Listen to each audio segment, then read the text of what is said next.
तो नमस्कार दोस्तों, आपका हमारे चैनल लाइफ सक्सेस में बहुत बहुत स्वागत है। और आज हम रीतिकाल से संबंधित घटना चक्र प्रश्नोत्तरी हल करने वाले हैं, जो इस प्रकार है।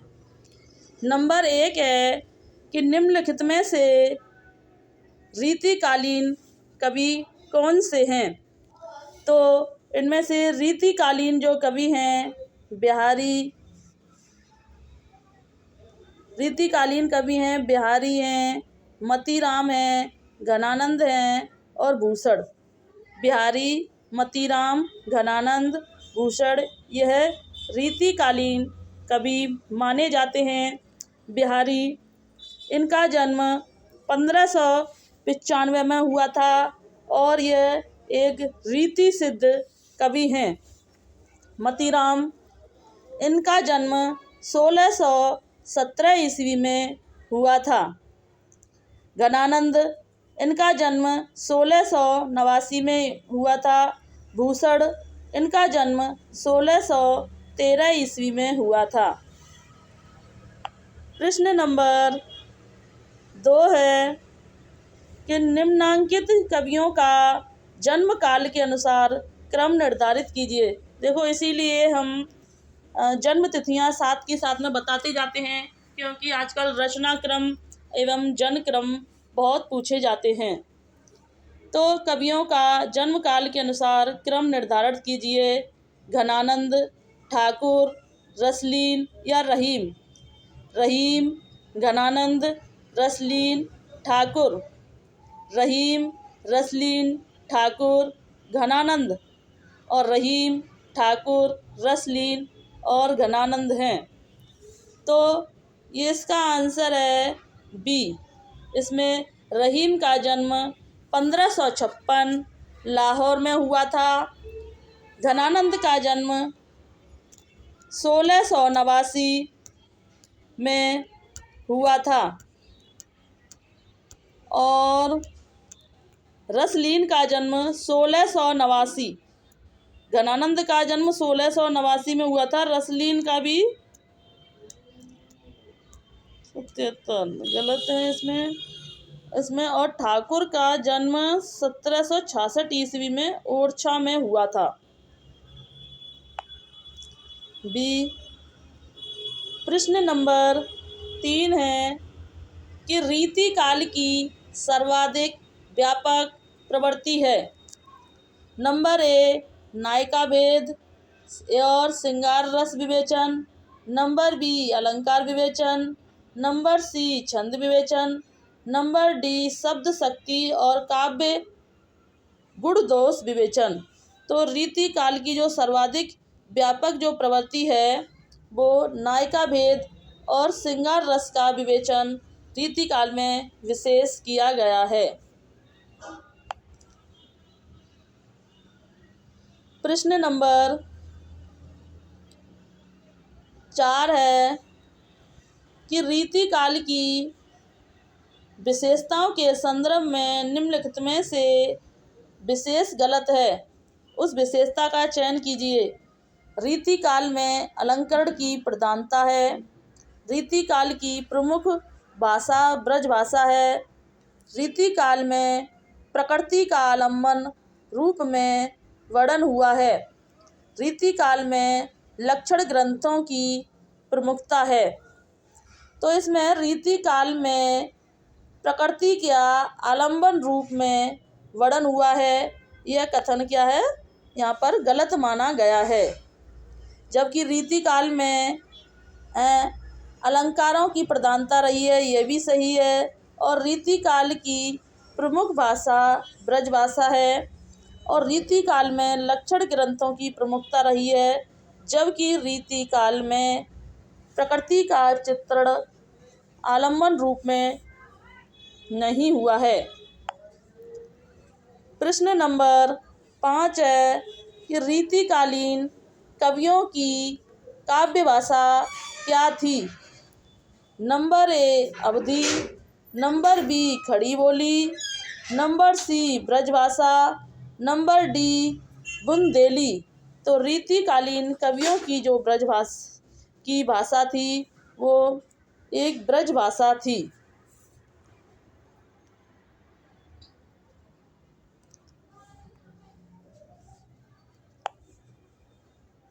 प्रश्न नंबर 6 है कि रीति युगीन कवियों का सर्वाधिक प्रिय छंद रहा है। रीति युगीन कवियों का जो सर्वाधिक प्रिय छंद रहा है वो रहा है सवैया, दोहा, चौपाई, छप्पे।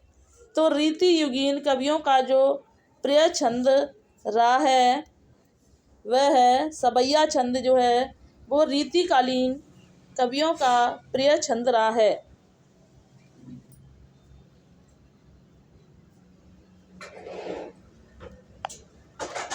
प्रश्न नंबर 7 है कि आचार्य रामचंद्र शुक्ल ने रीतिकाल का प्रवर्तक किसे माना है। नंबर ए आचार्य केशवदास को, नंबर बी मतीराम को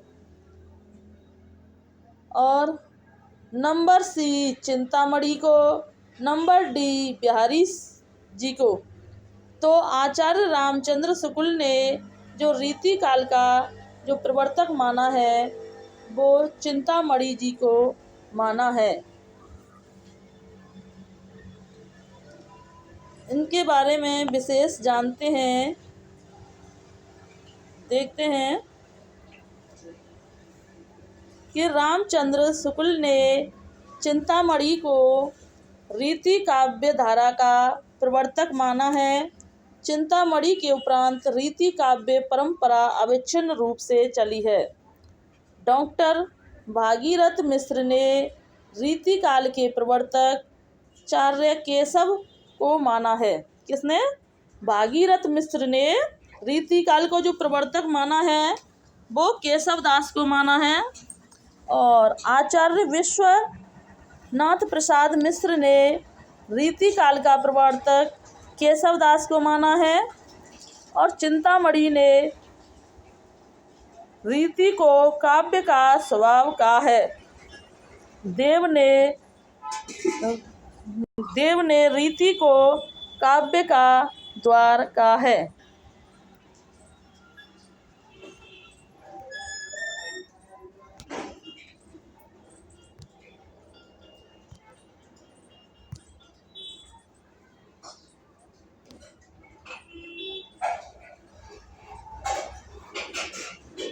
ने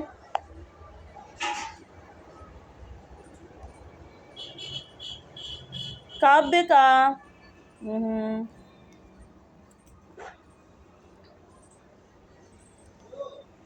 प्रश्न नंबर यह कुछ इसमें एरर प्रॉब्लम हो गई है।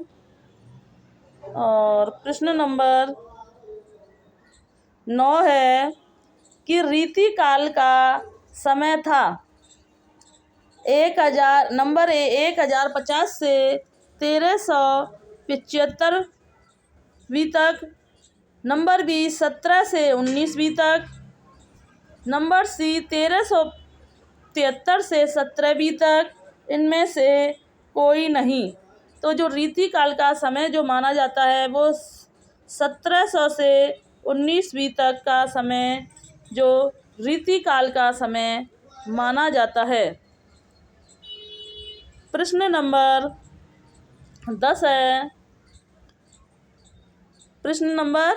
10 है कि आचार्य रामचंद्र शुक्ल ने उत्तर मध्यकाल को क्या नाम दिया है। तो आज श्रृंगार काल, अलंकृत काल, रीतिकाल या मध्यकाल। तो आचार्य रामचंद्र शुक्ल ने उत्तर मध्यकाल को रीतिकाल नाम दिया है।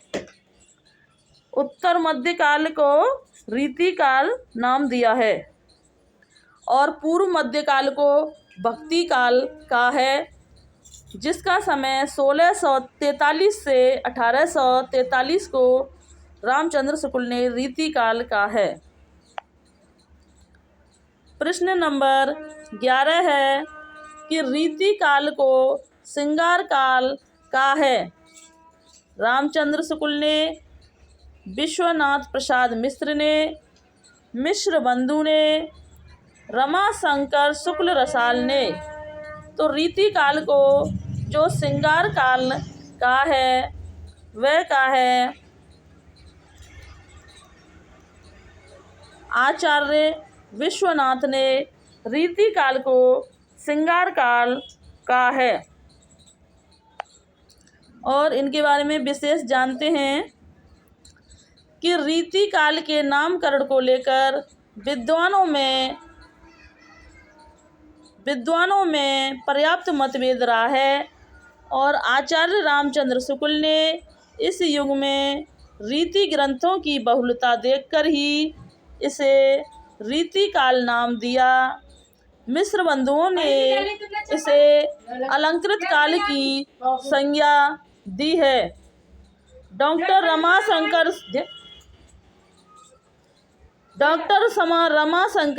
शुक्ल रसाल ने इसे कलाकाल तथा आदिकाल को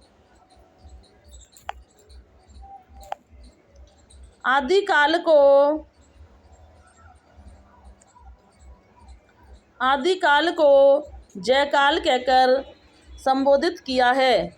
इस काल का सबसे अधिक सार्थक नाम आचार्य विश्वनाथ प्रसाद मिश्र तथा डॉक्टर राजनाथ शर्मा तथा डॉक्टर जयकिशन प्रसाद खंडेलवाल प्रभात की दृष्टि से श्रृंगार काल है। प्रश्न नंबर 12 है हिंदी साहित्य में रीतिकाल को श्रृंगार काल का है। नंबर ए मिश्र बंधु ने, नंबर बी आचार्य रामचंद्र शुक्ल ने, नंबर सी विश्वनाथ प्रसाद मिश्र ने, नंबर डी डॉक्टर गुलाब राय ने। तो हिंदी साहित्य में रीतिकाल को जो श्रृंगार काल का है वो विश्वनाथ प्रसाद मिश्र ने कहा है। प्रश्न नंबर 13 है कि रीतिकाल का नाम कलाकाल किसने कहा है। रीतिकाल को कलाकाल किसने कहा है। आचार्य विश्वनाथ प्रसाद मिश्र ने, डॉक्टर रमाशंकर शुक्ल रसाल ने, मिश्र बंधु ने या आचार्य रामचंद्र शुक्ल ने। तो रीतिकाल को कलाकाल कहने वाले डॉक्टर रमाशंकर शुक्ल हैं, जबकि मिश्र बंधुओं ने अलंकृत काल कहा था और रामचंद्र शुक्ल ने रीतिकाल कहा था। रीतिकाल को अलंकृत काल कहा है मिश्र बंधु ने, विश्वनाथ प्रसाद ने, आचार्य रामचंद्र शुक्ल ने या डॉक्टर राम कुमार वर्मा ने। तो यह रीतिकाल को जो अलंकृत काल का है वो मिश्र बंधु ने कहा है। किसने कहा है रीतिकाल को अलंकृत काल? मिश्र बंधुओं ने कहा है। प्रश्न नंबर 15 है रीतिकाल को अलंकृत काल किस इतिहासकार ने कहा है। ये फिर रिपीट हुआ है। तो रीतिकाल को जो अलंकृत काल का है वो मिश्र बंधुओं ने कहा है।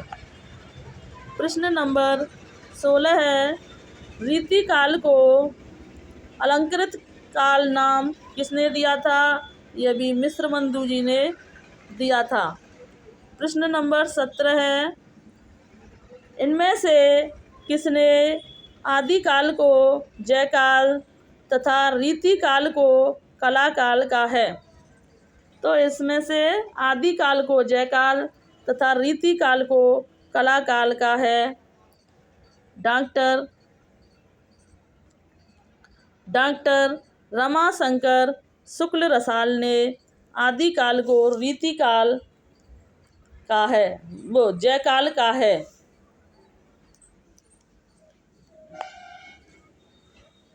प्रश्न नंबर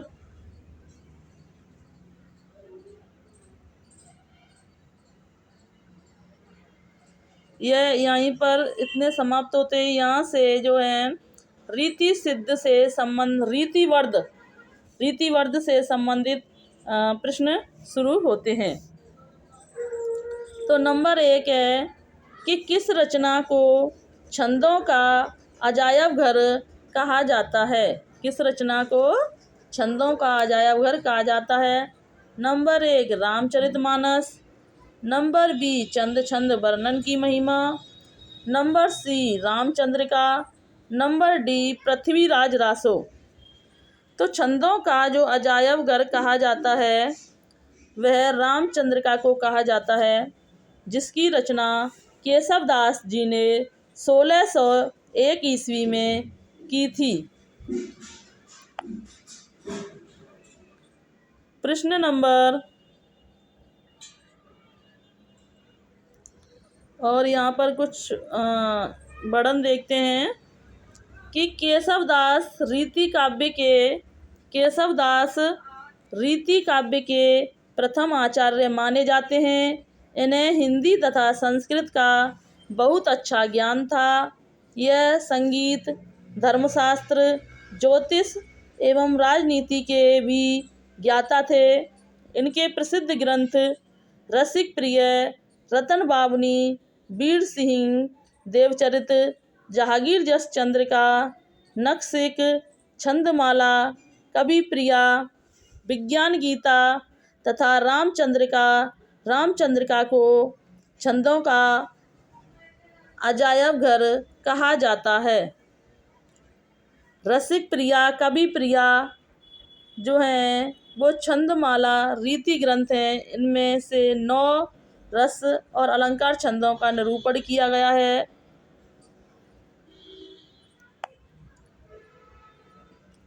प्रश्न नंबर 2 है कि कवि प्रिया के रचनाकार का नाम बताइए।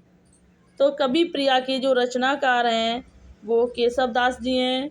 केशवदास जी का जन्म जो है 1555 में हुआ था। केशव एक अलंकारवादी कवि माने जाते हैं। नंबर 3 है कि रामचंद्रिका किस कवि की कृति है? Number A Padmakar, number B Dev, number C Keshavdas, number D Bihari. तो रामचंद्रिका जो है वो केशवदास जी की रचना है। इनका जन्म 1555 ईस्वी में हुआ था और यह एक अलंकारवादी थे। और रामचंद्रिका की जो रचना की थी उन्होंने 1601 में की थी। प्रश्न नंबर 4 है कि हिंदी की रस रीति परंपरा का प्रथम प्रस्थान ग्रंथ है। हिंदी की रस रीति परंपरा का प्रस्थान ग्रंथ है। नंबर ए रसिक प्रिया जो केशवदास की है, नंबर बी हित तरंगिणी जो कृपाराम की है, नंबर सी रस पीयूष निधि जो सोमनाथ की है और नंबर डी रस रत्नाकर जो सुरती मिश्र की है। तो हिंदी की रस रीति परंपरा का जो प्रस्थान ग्रंथ है वो रसिक प्रिया केशवदास जी की रचना है।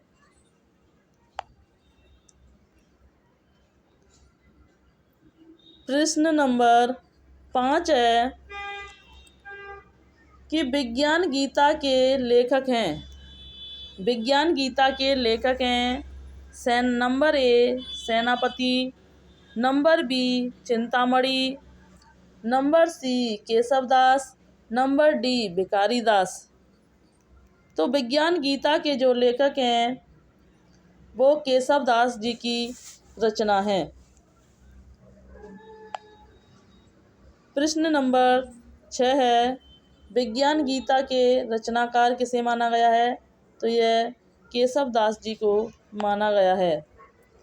फिर आया विज्ञान गीता किसकी कृति है? तो यह भी केशवदास की कृति है। ये प्रश्न बहुत बार रिपीट हुआ है, इसलिए यह बहुत ही महत्वपूर्ण है। जितना प्रश्न रिपीट हुआ है वो उतना ही महत्वपूर्ण है। तो प्रश्न नंबर 8 है, जागीर जस चंद्रिका के रचनाकार हैं। तो रहीम, केशवदास, रस खान या मलिक मोहम्मद जैसी। तो जागीर जस चंद्रिका के जो रचनाकार हैं वो आचार्य केशवदास जी हैं। प्रश्न नंबर 9 है, इनमें से कौन सा ग्रंथ केशव का नहीं है? Number A Ramchandrika, number B Kavipriya, number C Vigyan Gita, number D भाषाभूषण। तो इनमें से जो केशव का नहीं है वो भाषाभूषण नहीं है, क्योंकि भाषाभूषण जो रचना है वो जसवंत सिंह की है, जबकि रामचंद्रिका, कविप्रिया और विज्ञान गीता जो है वो केशवदास जी की रचना है। प्रश्न नंबर 10 है कि भाषा बोल न जानई जिनके कुल के दास, यह कथन किस कवि का है? Number A Tulsidas, number B Keshavdas, number C Vidyapati, number D Jayasi. तो जो यह कथन जो माना जाता है वो केशवदास का माना जाता है। इसका केशवदास जी का माना जाता है कि भाषा बोल न जानई जिनके कुल के दास, तो यह केशवदास जी का है। प्रश्न नंबर 11 है कि हिंदी साहित्य में निम्नलिखित पंक्तियाँ किसके द्वारा लिखी गई हैं?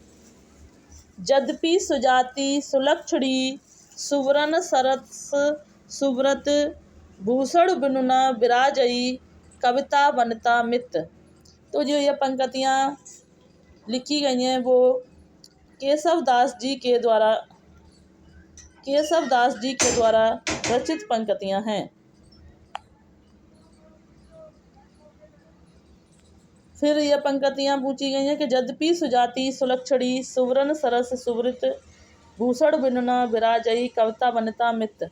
ये पंक्तियाँ केशवदास जी की हैं। ये पंक्तियाँ अक्सर बहुत पूछी जाती हैं, इसलिए ये बहुत महत्वपूर्ण हैं और ये अक्सर सभी परीक्षाओं में पूछी जाती है हिंदी से संबंधित। देखो फिर आ गया है भाषा भूषण बिनुना विराजई। यह पंक्ति जो है केशवदास जी के द्वारा रचित रचना है। प्रश्न नंबर 14 है कि आचार्य भिखारी दास कृत प्रमुख काव्य शास्त्रीय ग्रंथ है। तो आचार्य भिखारी दास द्वारा जो रचित है वो काव्य निर्णय भिखारी दास की है और रस सारांश भी भिखारी दास की है, इसलिए ये दोनों रचना हैं। जबकि काव्य प्रकाश मम्मट की रचना मानी जाती है। इनकी दोनों जो रचना है वो इसमें जो काव्य शास्त्री हैं वो काव्य निर्णय और रस सारांश दोनों रचना हैं जो है काव्य प्रकाश की भिखारी दास की मानी गई हैं। प्रश्न number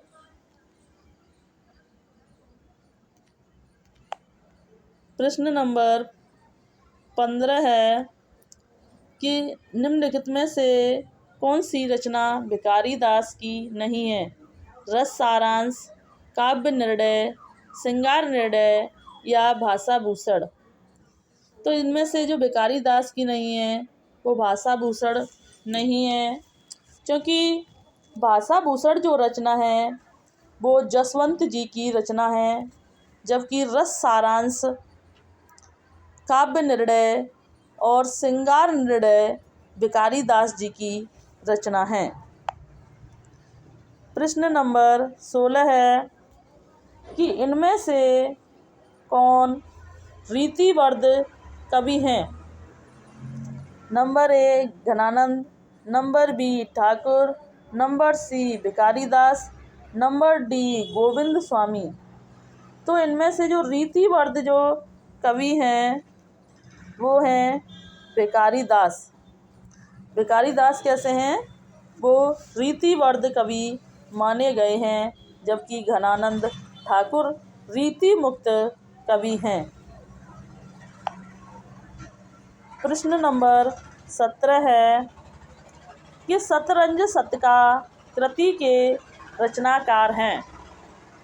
number A Bhikhari Das, number B Dev, number C Rasnidhi, number D Chintamani. तो शतरंज शतका के जो रचनाकार हैं वह हैं भिखारी दास। प्रश्न नंबर 18 है कि भिखारी दास की रचना है। नंबर ए काव्य निर्णय, number B Kavya Sindhu, number C Chintamani, number D Ras Vivek. भिखारी दास की जो रचना है वह है काव्य निर्णय।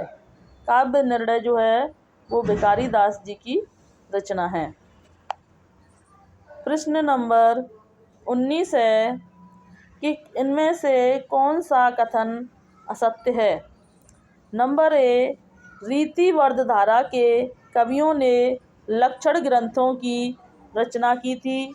नंबर बी रीति वर्धधारा के कवियों को आचार्य कवि कहा जाता है। नंबर सी बिहारी रीति सिद्ध काव्य धारा के कवि थे, केशव रीति मुक्त काव्य धारा के कवि थे। तो इनमें से जो गलत माना गया है डी केशव रीति मुक्त काव्य धारा के कवि थे, यह गलत है। जबकि केशव दास रीतिवर्ध काव्य धारा के कवि थे। जबकि रीतिवर्ध धारा के कवियों ने लक्षण ग्रंथों की रचना की थी, यह बात सही है। रीतिवर्ध धारा के कवियों को आचार्य कवि कहा जाता है, यह बात भी सही है। जबकि बिहारी रीति सिद्ध काव्य धारा के, यह भी बात सही है। जबकि केशव रीति मुक्त कवि थे, यह कथन गलत माना गया है।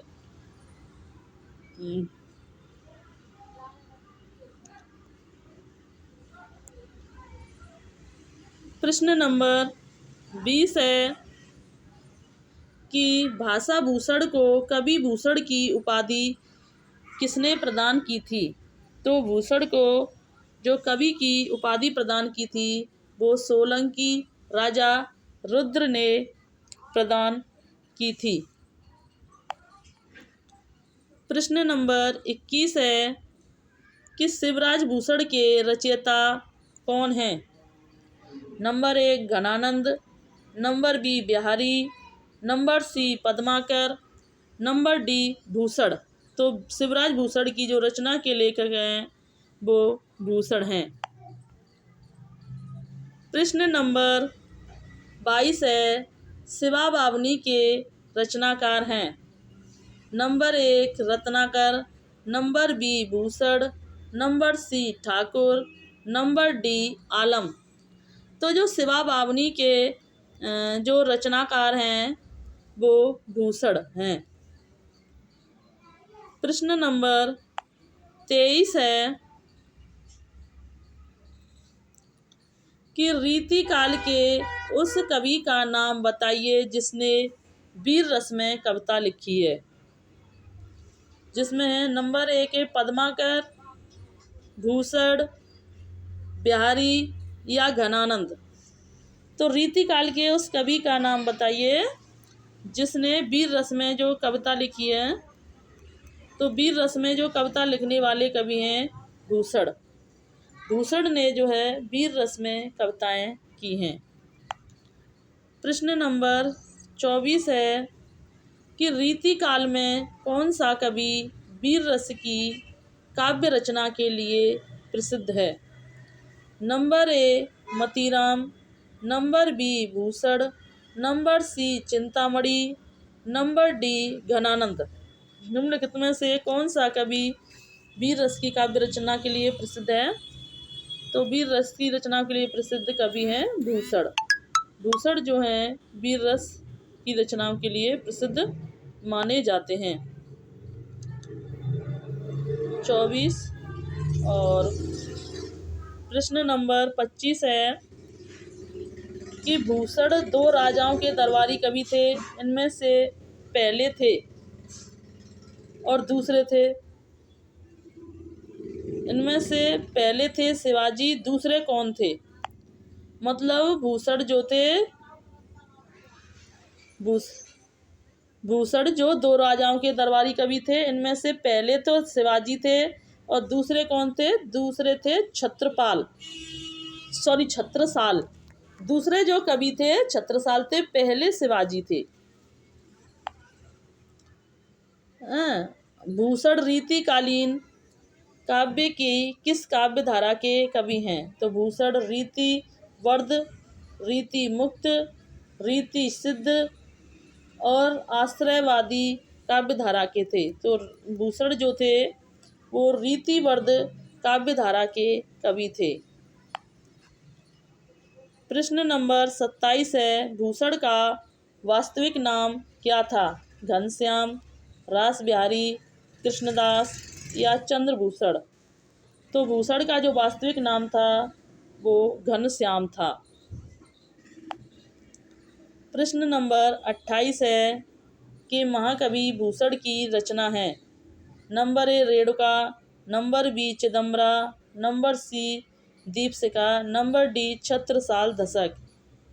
तो इनमें से भूषण की जो रचना है वो छत्रसाल दशक जो है भूषण की रचना है।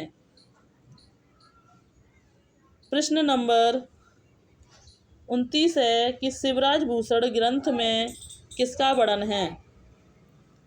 नंबर 1 रस, नंबर बी ध्वनि, नंबर सी अलंकार, नंबर डी औचित्य।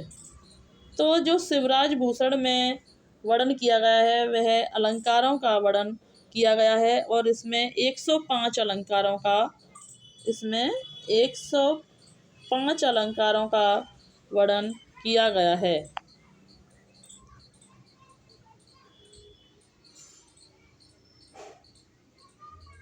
प्रश्न नंबर 30 है कि भूषण के ग्रंथों में अलंकार निरूपक है। भूषण के ग्रंथों में अलंकार निरूपक है शिवराज भूषण। प्रश्न नंबर 31 है कि रामचंद्र शुक्ल ने अपने हिंदी साहित्य के इतिहास ग्रंथ में इनमें से किस कवि को हिंदू जाति का प्रतिनिधि कवि कहा है? नंबर ए भूषण को, नंबर बी सूदन को, नंबर सी लाल कवि को, नंबर डी रहीम को। तो हिंदू जाति का जो प्रतिनिधि कवि कहा है रामचंद्र शुक्ल जी ने भूषण को कहा है। किसे कहा है? भूषण जी को इन्होंने प्रतिनिधि कवि कहा है। प्रश्न नंबर 32 है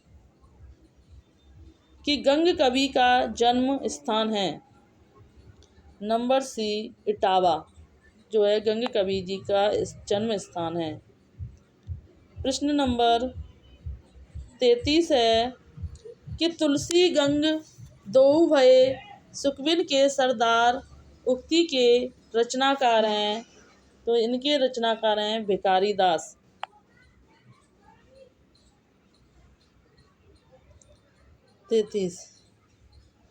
प्रश्न नंबर 34 है कि नैन नचाए कहीं मुस्काए लला फिर आयो खेलन होरी पंक्ति के कवि हैं।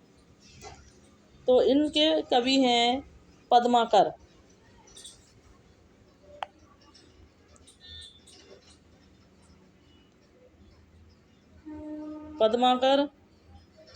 और प्रश्न नंबर 36 है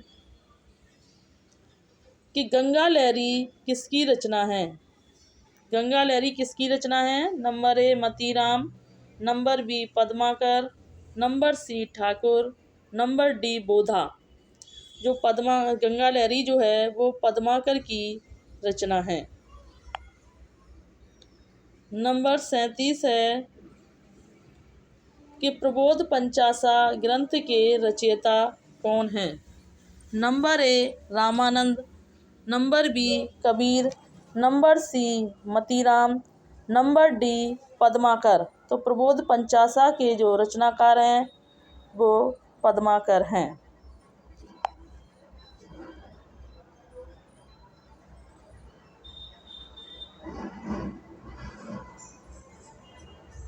प्रश्न नंबर 48 है कि पद्माकर द्वारा रचित अलंकार ग्रंथ कौन सा है? Number A Bhashabhushan, number B Ramchandravaran, number C Kavyalankar, number D Padmabharan. तो पद्माकर के द्वारा जो रचित काव्यालंकार है वह है पद्माभरण। पद्माभरण पद्माकर की रचना है जो 1810 में रचित है। प्रश्न नंबर 39 है कि काव्य रचना किसकी रचना है? Number A Bhushan, number B Dev, number C Bodha, number D Thakur. तो काव्य रसायन जो है वो देव की रचना है। प्रश्न नंबर 40 है कि देव कवि किस जिले के थे? देव जो थे वो किस जिले के थे? Number A Mainpuri, number B Banaras, number C Gorakhpur, number D Etawah. तो जो देव कवि थे वो इटावा जिले के थे। तो आज हम इस क्लास को यहीं विराम देते हैं। अगर आपको हमारी यह क्लास अच्छी लगी हो तो इसे लाइक, सब्सक्राइब एंड शेयर करें और कमेंट करके बताएं कि हमारी यह क्लास कैसी रही। धन्यवाद।